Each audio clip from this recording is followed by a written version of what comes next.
আপনারা কখনো লাশ গোসল করাইছেন?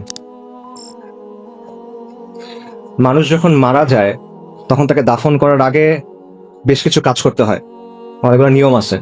তার মধ্যে একটা কাজ হলো মৃতদেহকে গোসল করানো, এবং এই গোসল করানোর কিছু নির্দিষ্ট নিয়ম আছে। যেমন মনে করেন লাশকে বসাতে হয়, পাশ ফিরাতে হয়, তারপর লাশের পেটে চাপ দিতে হয় আস্তে আস্তে, যাতে করে তার দেহের ভেতরে যে ময়লা আবর্জনা আছে সেটা যেন বের হয়ে যায়। যে ময়লা আবর্জনা আমাদের সবার দেহের মধ্যেই আছে। এবং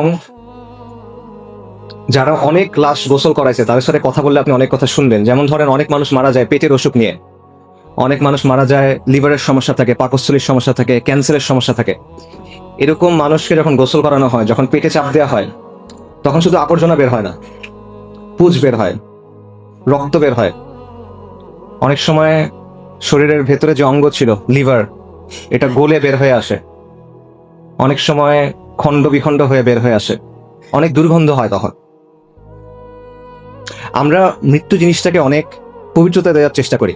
বিশেষ করে মৃত মানুষকে, আসলে মৃত্যু না, মৃত মানুষকে আমরা সম্মানিত করার চেষ্টা করি, তার উপর একটা পবিত্রতা দেওয়ার চেষ্টা করি। বিশেষ করে সেই মানুষটা যদি বিখ্যাত কোনো মানুষ হয়, নামি দামি কোনো মানুষ হয়, ক্ষমতাবান কোনো মানুষ হয়, কোনো নেতা হয়, তখন আমরা এটাকে অনেক সম্মানজনক কিছু একটা হিসেবে দেখানোর চেষ্টা করি। কিন্তু আপনি যদি ওই মানুষটাকে যখন গোসল করানো হচ্ছিল তখন দেখতেন, তখন আপনার কাছে মনে হবে না যে এই বিষয়টা সম্মানজনক, আপনার তখন করুণা হবে তার জন্য।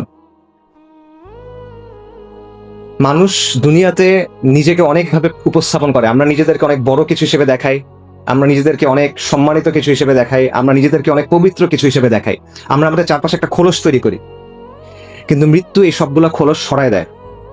আমাদের যত পোশাক আছে, যত আবরণ আছে, যত অলংকার আছে, যত সাজসজ্জা আছে, সবকিছু মৃত্যু সরায় ফেলে এবং আপনাকে দুনিয়ার সামনে একদম উন্মুক্ত করে দেয়। কিন্তু এই বিষয়টা আমরা মাথায় রাখি না। আমরা দুনিয়ার জন্য ক্রমাগত ছুটতে থাকি, দুনিয়ার জন্য ক্রমাগত ফিকির করি, দুনিয়ার জন্য ক্রমাগত কাজ করি। আমাদের সব চিন্তা দুনিয়া নিয়ে, যে দুনিয়াতে আমার জীবনটা কিভাবে আরো কমফোর্টেবল হবে, আরামদায়ক হবে, দুনিয়াতে আমার জীবনটা কিভাবে আরো সম্মানজনক হবে, দুনিয়াতে আমার জীবনটা কিভাবে আরো সচ্ছল হবে, দুনিয়াতে আমার জীবনযাপনের স্টাইলটা, মানে লাইফস্টাইলটা কিভাবে আরো উন্নত হবে, কিভাবে আমি অমুক জিনিসটা কিনবো, কিভাবে আমি অমুক জিনিসটা ব্যবহার করব, কিভাবে অমুক জায়গায় যাব। সব চিন্তা ভাবনা আমাদের এই জায়গা নিয়ে।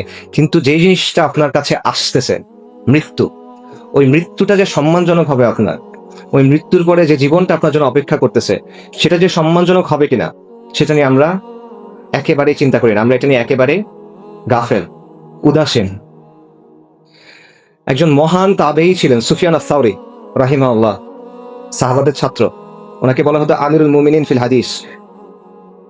হাদিসের ব্যাপারে বিশাল জ্ঞান রাখতেন। ওনাকে একজন এসে প্রশ্ন করছে, ইয়া আবু আব্দুল্লাহ, ওনার কুনি আবু আব্দুল্লাহ, দুনিয়ার জন্য কিভাবে প্রস্তুতি নিব বলেন, আখিরাতের জন্য কিভাবে প্রস্তুতি নিব বলেন। সুফিয়ান সাওরী বলছেন, দুনিয়াতে যে পরিমাণ সময় থাকবা সেটা অনুযায়ী দুনিয়ার জন্য কাজ করো, আখিরাতে যে পরিমাণ সময় থাকবা সেটা অনুযায়ী আখিরাতের জন্য কাজ করো। দুনিয়াতে কতদিন থাকবেন বলেন? 80 বছর সর্বোচ্চ, 100 বছর, 120 বছর সর্বোচ্চ, নাকি? আখিরাতে কতদিন থাকবেন? 1000 বছর, 10,000 বছর, 1,00,000 বছর, চিরন্তন, চিরস্থায়ী, খালিদিনা ফিহা আবাদা। দুনিয়ার জীবন হলো ক্ষণস্থায়ী, আখিরাতের জীবন হলো চিরস্থায়ী। কিন্তু আমরা আখিরাতের জীবনটা নিয়ে চিন্তা করি না। আল্লাহ সুবহানাহু ওয়া তাআলা কোরআনে বলছেন, কুল্লু নাফসিন যায়িকাতুল মাউত, নিশ্চয়ই প্রত্যেক জীবকে মৃত্যুর স্বাদ আস্বাদন করতে হবে। ওয়া ইন্নামা তুওয়াফফুনা উজুরাকুম ইয়াউমাল কিয়ামা, এবং কিয়ামতের দিন তোমাদেরকে তোমাদের যে প্রতিফল, যে কর্মফল, সেটা পরিপূর্ণভাবে বুঝায় দেওয়া হবে। ফামান যুহজিহা আনিন নারি ওয়া উদখিলাল জান্নাতা ফাকাদ ফাজ, যাকে আগুন থেকে রক্ষা করা হবে এবং জান্নাতে প্রবেশ করানো হবে, সে হলো সফল। ওয়ামাল হায়াতুদ দুনিয়া ইল্লা মাতাউল গুরুর, এই দুনিয়ার জীবন হলো ছলনাময় ভোগ, ছলনা, প্রতারণাময় একটা ভোগ, এটা ছাড়া কিছুই না। সূরা আলে ইমরানের আয়াত। এই একটা আয়াতে আল্লাহ আজ্জা ওয়া জাল্লা আমাদের এই দুনিয়ার সব বাস্তবতা, সব মৌলিক প্রশ্নের উত্তর দিয়ে দিয়েছেন। যে বিষয় নিয়ে আমাদের এত পেরেশানি, যে বিষয় নিয়ে আমাদের এত ছোটাছুটি, যে বিষয় নিয়ে আমাদের এত চিন্তা, এত কষ্ট, সবকিছুর আসল মূল্যটা কত, এই সবকিছুর পরে কি অপেক্ষা করতেছে, দুনিয়ার সফলতা কি, ব্যর্থতা কি, এরপরে আমাদের জন্য কি অপেক্ষা করতেছে। এবং এর পরের আয়াতে আল্লাহ সুবহানাহু ওয়া তাআলা বলতেছেন, লাতুবলাউন্না ফি আমওয়ালিকুম ওয়া আনফুসিকুম, নিশ্চয়ই তোমাদেরকে তোমাদের জান এবং মালের ব্যাপারে পরীক্ষা করা হবে। দেখেন, আমাদের জীবনের মধ্যে নিশ্চিত জিনিসপত্র কিছু নাই, সবকিছু অনিশ্চিত। যে বিষয়গুলো নিয়ে আপনি সকাল থেকে ঘুমানোর আগ পর্যন্ত চিন্তা করেন, ইভেন ঘুমানোর সময় যেগুলো নিয়ে স্বপ্ন দেখেন, কোনোটার মধ্যে কোনো নিশ্চয়তা নাই।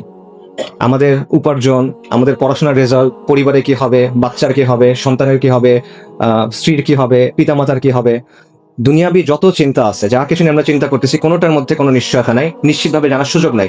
একটা মাত্র জিনিস নিশ্চিত, সেটা হলো মৃত্যু। কিন্তু এই মৃত্যু নিয়ে আমরা চিন্তা করি না। এই জিনিসটাতে কিভাবে ব্যাখ্যা করবেন?